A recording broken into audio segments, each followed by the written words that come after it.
14 long years have passed since HBO's Game of Thrones first aired the silver screen, and in all of that time, many satisfying moments occurred.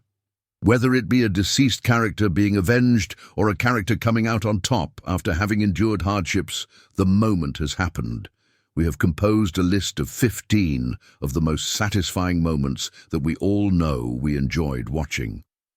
7 long years had passed since the cousins, believed to be half-siblings, Jon Snow and Sansa Stark, had last seen each other before he rode north to join the Brothers of the Night's Watch, and she rode south to King's Landing to further her courtship with Joffrey Baratheon.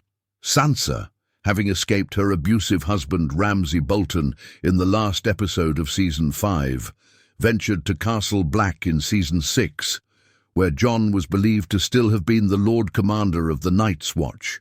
Weary and tired, the believed to be last member of House Stark, Sansa rode into the courtyard of Castle Black and dismounted nervously as the Brothers of the Night's Watch and wildlings stared at her with curiosity. She looked around until she caught sight of Jon Snow standing on the ramparts. Without taking his eyes off of her, he made his way down the stairs and onto the courtyard. They stared at each other bewilderedly before fiercely embracing as the House Stark theme swelled in the background. Having been captured by the Khalasar in the last episode of Season 5, Daenerys Targaryen was taken back to Vaes Dothrak, where her fate was to be decided by the many Khals who had gathered there. When she was brought before the Khals, they began to discuss what to do with her, including taking turns, raping her, or giving her to the masters of Yunkai. She, talking in fluent Dothraki, told them about the promises Khal Drogo made her the last time she was there. They mocked her, but she told them they were small men who were not fit to lead the Dothraki people. But she was. They told her they would definitely rape her, as well as let their blood riders do so as well, but she merely smiled and placed her hands on the fit pits. She told them they would not serve her, they would die, before pushing all of the pits over, which caused the temple to be engulfed in flames. As she stepped out of the burning temple unharmed, the Dothraki bowed to their new leader. While Daenerys was bathing, Daario Naharis, Ed Skrein version, snuck in her tent and held Missandei at knife point. It seemed as though he was going to kill her, but he released her and revealed himself. He, under Daenerys' command, let her go. They discuss why he is there, and he reveals that he killed his captains, who wanted him to kill Daenerys. He explains why she should trust him, and as he does, she steps out of the bath and is dressed by Missandei. He withdraws his sword and bows before her, pledging his sword, lie and heart to her and her cause. In the Great Hall of Winterfell, the Northern Lords discussed what to do for the coming winter and the White Walkers that come with it. They appear to dismiss Jon Snow's warnings and say that they wish to return to their own castles. There is tension in the room, but Lyanna Mormont, the Lady of Bear Island, stands up and dresses several of the lords who were directly affected by the Boltons, whom Jon defeated and liberated the north from.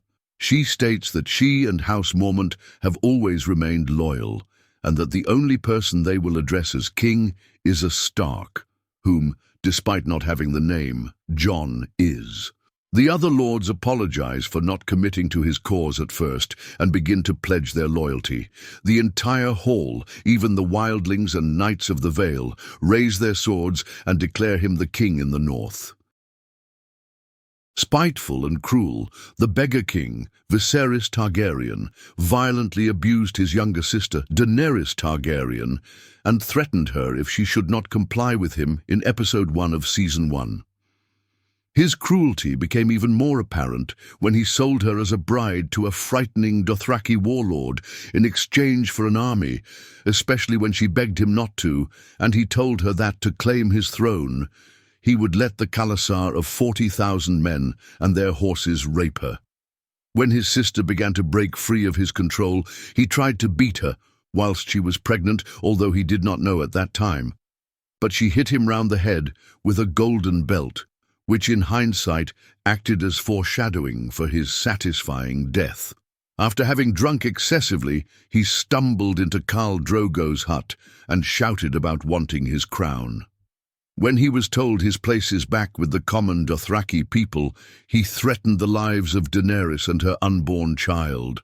Khal Drogo had him restrained and his arms broken while he melted his golden belt. Daenerys looked on as her husband poured molten gold over her abusive brother's head and watched emotionlessly as he fell to ground with a chilling clank. In Season 4 of HBO's Game of Thrones, Tyrion Lannister, having been accused of the murder of King Joffrey I Baratheon and having lost his trial by combat, waited in the dungeons of the Red Kept for his impending execution. His elder brother, Jaime Lannister, however, freed him after an emotional goodbye. Instead of meeting Varys, whom was going to take Tyrion across the narrow sea to Essos, Tyrion took a crossbow and went to his father's chambers, where he found Shae, his former lover who spoke out against him at his trial. He killed her by choking her to death, though it pained him greatly, before finding his father using the toilet. He fired several shots of being goaded by Tywin and watched his father slump against the wall behind him. Having seen the corpses of the people who took him in and cared for him, Sandor, the Hound Clegane, picks up an axe and goes to hunt them down. He finds the murderers ready to be hung by the Brotherhood without banners. They discuss their reasons for both wanting to kill the murderers. Beric Dondarrion tells the Hound that he can kill one of them, but the Hound claims that he wants to kill two of them.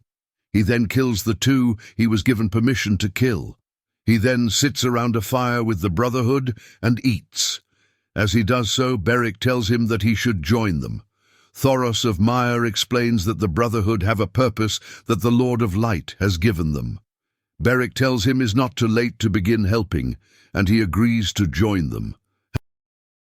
Having betrayed Robb Stark, the elder brother of Arya Stark, and orchestrated the Red Wedding, in which the murder of Robb, Talisa, Robb's pregnant wife, and Catelyn Stark, the widow of Ned Stark and mother of Robb, Sansa, Arya, Bran and Rickon Stark, in Season 3 of HBO's Game of Thrones, Walder Frey had his name put on Arya's list of names. After serving Walder Frey a pie made from his sons in the last episode of Season 6, Arya cut off his face and posed as him in the first episode of Season 7. She poisoned the wine that she served to the member of House Frey and reminded them of the atrocity they committed during the Red Wedding. Before she walked out of the hall, nonchalantly, she removed the face of Walder Frey and revealed herself as Arya Stark, the girl who avenged the Red Wedding. Manipulative and psychotic, the former bastard Ramsay Bolton made his on-screen debut while posing as the man sent to rescue Theon Greyjoy. Playing one of his many sick games, he freed Theon and then had him caught and brought back to Winterfell. He tortured him in many ways, but the cruelest was when he cut off Theon's genitals and sent them to his father, Balon Greyjoy. He took everything away from Theon and forced him to go by the moniker Reek and made him sleep in the kennels. After being legitimized, he was betrothed and married to Sansa Stark to secure the North, but he turned abusive the night of their wedding when he forced Theon to watch him rape her. He beat and raped Sansa until her eventual escape in the last episode of Season 5 of HBO's Game of Thrones. After losing the Battle of the Bastards, he was chained up in the kennels. Sansa gained her revenge when she allowed his hounds to eat him alive. Having betrayed Ned Stark and being generally crooked to begin with, Janos Slynt was sent to the Wall by acting hand Tyrion Lannister. Once at the Wall, it didn't take long for Janos to grow hatred and resentment towards Jon Snow, siding with Alliser Thorne against Ned Stark's bastard. Slynt showed his true colours during the Battle of Castle Black, where he cowered away with Gilly and her baby, while the rest of the Night's Watch was fighting the wildling attacks on both sides of the Wall. Jon Snow, being rightfully elected as the new Lord Commander of the Night's Watch, only added insults to Janos's injuries. When ordered by the new Lord Commander to take men and rebuild Greyguard, an old Night's Watch castle now in ruins, the former commander of the City Watch decided to confront the Lord Commander and contest his orders. Slynt, again, showed his true colours once he realised Thorne wouldn't have his back then, and he was sent to the executioner's block, only for Jon Snow to chop his head, in the same way his father Ned had lost his due to Slynt's treachery, a poetic moment that brought some sort of justice for Ned Stark's death. Having been wrongly blamed for the murder of King Joffrey III Baratheon, his uncle, Tyrion Lannister, was made to stand trial for the crime. Despite being given the opportunity to live and join the Night's Watch, Tyrion chose to make a confession after being prompted by Shae, his former love, who told the court he and Sansa Stark, his wife, whom she grew jealous of, planned to murder Joffrey. He stood at his podium and confessed that he was guilty, not for killing Joffrey, but for being a dwarf, which he states he was on trial for all his life. As Tywin tries to send him away for causing commotion amongst the people, he demanded trial by combat, as the House Lannister theme swelled and he and Tywin stared at each other hatefully, ending the episode. Having killed Syrio Forel, the former swordsmanship teacher of Arya Stark in Season 1 of HBO's Game of Thrones, the perverse Kingsguard, Meryn Trant, made his way onto her list of names. While in Braavos, Meryn Trant visits a whorehouse and asks for young women. Arya posed as one, and while the other two girls screamed in pain as he beat them, Arya made no sound. He sent the other girls away and continued to beat her until revealed herself and leaped at Meryn Trant. She stabbed him in the face multiple times and stuffed cloth into his mouth while she taunted him and told him about why she was going to kill him. While telling her was no one and nothing, she slit his throat. While in Astapor, Daenerys negotiates with a slaver to buy an army of unsullied soldiers. He speaks in Valyrian, and his serving girl, Missandei, translates what he says but leaves out the insults he throws at Daenerys, believing she cannot understand them. She solemnly trades Drogon to the slaver in exchange for the army. He continues to insult her while struggling to hold on to Drogon. She tests out the loyalty of her new army by speaking commands in Valyrian. Shocked that she speaks Valyrian, the slaver struggles to hold Drogon, who is fighting to break free. Daenerys tells the Unsullied to kill all those who have enslaved people. They do as she says, and the slaver commands people to kill her, but she says Dracarys and Drogon burns the slaver alive. Having killed Jeor Mormont in a mutiny at Craster's Keep, Karl Tanner made himself an enemy of the Night's Watch and Jon Snow. To avenge their Lord Commander, Jon Snow and a small group of Night's Watch brothers venture north beyond the Wall and attack the group.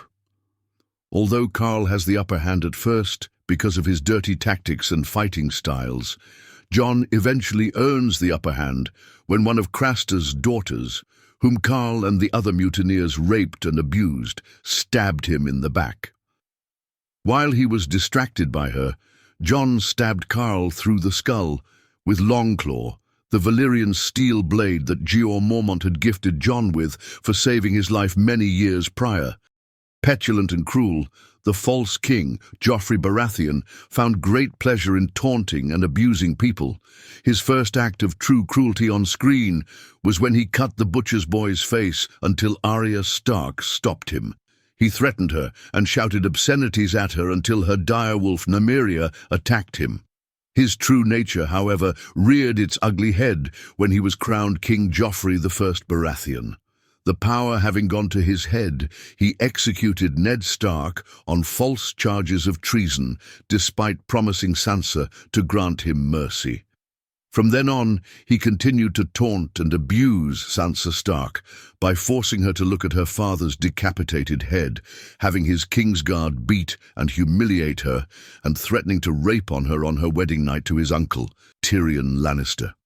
During Season 4 of HBO's Game of Thrones on his wedding day, he taunted them both by having a company of dwarf actors act out the War of the Five Kings. He laughed as Sansa was close to tears as the dwarf mimicking her brother was killed. When he began to splutter and choke after drinking from the poison cup, his face purpled and blood poured from his nose as he died painfully. And there you have it, 15 of the most satisfying moments in Game of Thrones. From long-awaited revenge to well-earned victories, these scenes gave us chills, cheers, and sometimes even a sigh of relief. But with a show as epic as Game of Thrones, there are countless moments that left us feeling satisfied. Did your favorite make the list? Or is there another moment you think deserves a spot? Let me know in the comments. And if you enjoyed this video, don't forget to like, share, and subscribe for more Game of Thrones content. Thanks for watching, and remember, Valar Morghulis, but sometimes justice prevails.